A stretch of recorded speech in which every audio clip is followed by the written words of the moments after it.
When I was a boy, I spoke as a child. When I became a man, I put away childish ways. I'm on my grown man status. I'm on my grown man status. Living in the world of boys to men. What's going on, everyone? You know who it is. Today I'm going to talk about something that's really been on my mind. It's not scripted, it's just going to come from the heart. The question I have is, where are we as Black people? Where are we? Because I don't see much change since King died. I mean, I'm seeing so many minorities coming into this country, getting all the goals that they're setting for, and we still ain't got nothing. Yeah, I get it. I'm upset because they ain't cutting us the same breaks and taxes and giving us money to start business as others. But we've been here way too long to not have more than what we have. I mean, I'm looking at other communities, the way they invest, the way they look out for their people. You see, I really love the way the Mexican community is. They support one another. If someone opens a business in the Mexican community, they all invest. They all spend their money. They encourage, they lift their people up.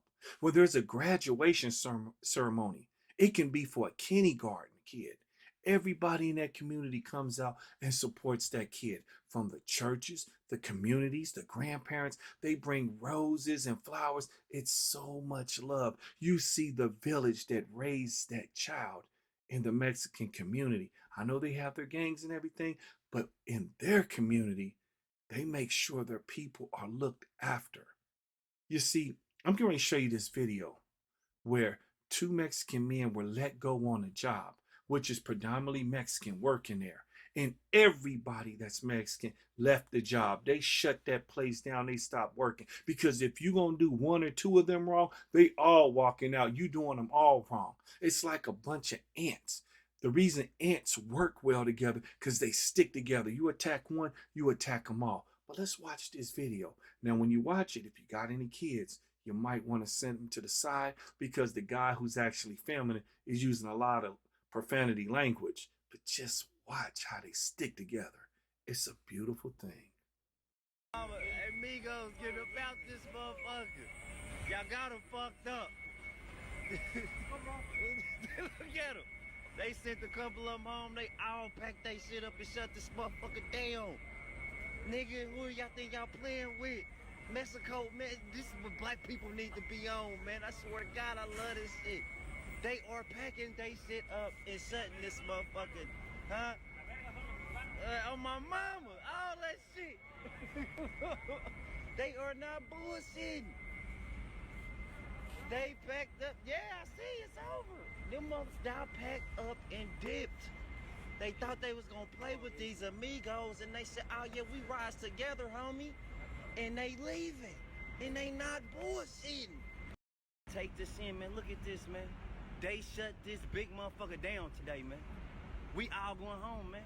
The SAs, look, ain't no grinding, cutting, welding. Listen, motherfucker dead ass quiet. Now, you see how they stuck together? You see how they shut that factory down? They stopped working. You ain't gonna do two of them wrong. The problem I see with a lot of my people is you do them wrong. Oh man, they shouldn't have did this. We got to start sticking together too. I love that about the Mexican Americans here because they uplift each other. If someone's got a big house, they might put 2 or 3 families in there. They work together. The women cook, they work together. The kids are bought. It's a beautiful thing how they stick together. I once saw a Mexican rapper. He said he don't want to sign with no Black record label. I don't blame him. When you looking at a lot of our Black executives for some of the record labels, they ripping their own people off. If you rip your own people off, you'll probably rip me off. I can stick with my people, and I know we gonna look out for one another. So why would he? I know a lot of our people was upset about it, but you would probably do the same thing. You see, we need to take a page out of that blueprint and stick together building us up. You see, every major city in America should be like Atlanta. We should have banks, hospitals, housing, way upper middle class. We should all have that by now. Why don't we? Because we're too busy trying to get somebody before they get us instead of saying, hey, we're going to work together and make this thing happen. It's truly sad. There's actually a blueprint out of it. It's actually in the Bible. You see, the Bible says you're supposed to give 10% to God, your first fruits. And God says in the Bible, when you give to the least of your brethren, you've given to him. So if we all took 10% of what we have, we can just start with the millionaire celebrities, such as entertainers, talk shows, rappers, actors, dancers, football, baseball, basketball, athletes, all of these. Let's just start with just these two people. We take Oprah Winfrey, net worth about $3.5 billion. That's $350 million. Then we take Jay-Z, 1.5 billion. That's 150 million. Right there, that's $500 million. And if we took all our rich celebrities, because that seems like where the majority of our money comes in this country, and you can imagine $1 trillion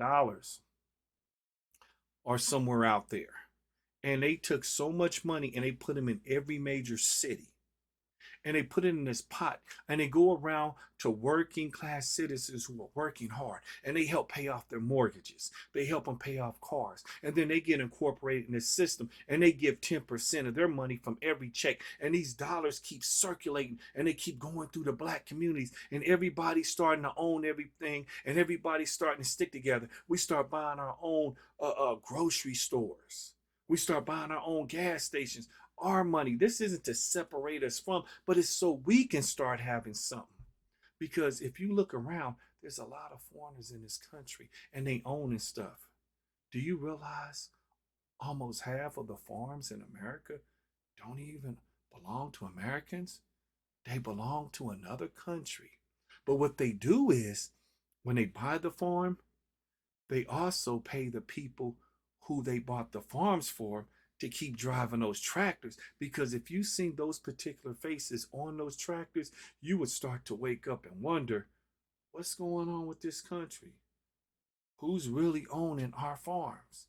See, they smart enough to own it, but keep certain faces out there so you never know what they've got going on. You realize there have been Chinese dynasties that have been around for 2,500 years. America's only been around for 500 or 600 years. We ain't even been around. Something dramatic could happen so bad that sections of America is no longer America. This part could be China. This part could be Japan. This part could be Cuba. This part could be from the Middle East because so many other countries are owning so much of America. Most of our companies aren't even owned by Americans anymore. And that's scary. And for us black people, as bad as we may have been treated by a specific race in this country, if a certain minority comes in this country and takes over, how do you think they're going to treat you? They may try to incorporate making us slaves. I'm not saying it can happen, but I'm saying you go to a lot of these other countries, you don't have the equal rights that you have here in America. There are other countries where blacks are being sold as slaves. That's another topic I'm going to bring up, and I'm going to show you what's going on over in Libya. It's truly sad that this is as far as we got. We don't have hardly nothing to show for us to have so many rich celebrities, and they haven't gotten together to put money together so we can start incorporating and owning stuff for our future generation kids. It's really sad. Because there's certain restaurants that we go and eat out of, but you never see them come and eat at any of our restaurants. We buy their products, but they don't buy our products. They don't come in our neighborhoods. They don't invest this and that. We just give, and we don't even look out for one another. I'm not trying to start anything because I'm going to tell you something. Martin Luther King was a Republican too. And he didn't want that welfare. None of our great leaders did, because one thing about taking welfare, you have somebody over you telling you who you can have in your house, what you can have in your house, and they boss you around because they're taking care of you because they're over you. You see, that's like you coming to ask me to drive your car when you already own it. You're not going to ask me that because you own your car. Why would you want somebody over you? As long as you're in the system of welfare, Section 8, and food stamps, you've got somebody over you. And they want you there because they know you'll never rise high enough to outdo them. You're not a threat to their economy system. We work too hard. We should have a lot more than what we have in this country right now. We've got to start looking out for one another, incorporating each other's minds, working together, teaching our kids to have more than what we have. It burns me up when I look at videos and I see a lot of our people and they making it rain with $100 bills, just blue faces all over. For what? For people to take their clothes off and throw champagne. You're wasting. Do you know how much that money is? Where you could be putting that money to invest into your future? Buying land. I'm constantly hearing buy houses and flip them. No, don't flip them. Buy them and keep them and rent them out.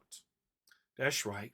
If you buy a house for $30,000 and you make 50,000, 80,000 there, you only profit 50,000. That can be gone in a year or less. But if you buy a house for 30,000, you fix it up, you rent it out, you get your money back within the next 3 to 4 years after that. As inflation rises, you rise on the rent. You're going to get way more money. You'll get about 30 times the amount of money than if you sold it, maybe even more. Think logical. Think for the future. Quit thinking about the present and think about the future. Let your money invest. You see, when I was a kid, I had a lot of friends who were white and they were buying basketball and baseball cards and they were always getting the rookies. And a lot of black kids, we thought it was just a waste of money. But what their parents was teaching them is that this is another way of buying stock. You buy it at this price now, and later down in the future, those cards are going to be worth more. I knew a guy who bought 25 Michael Jordan rookie cards when they were really cheap.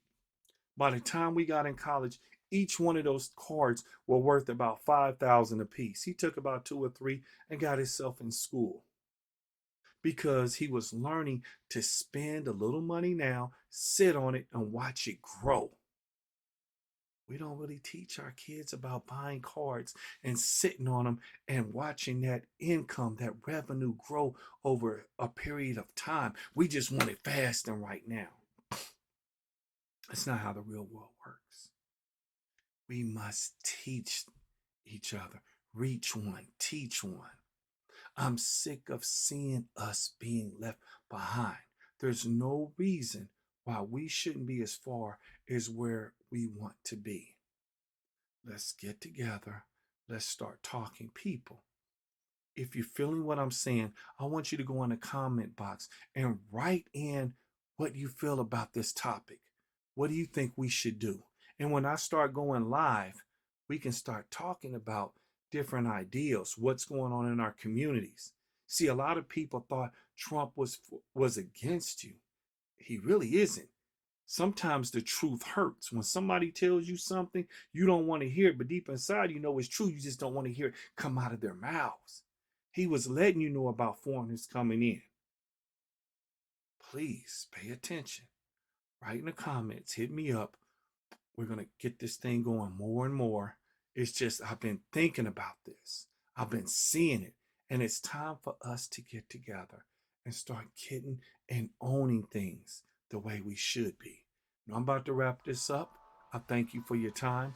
Now remember, God woke you up and the rest is up to you. God woke you up and the rest is up to you.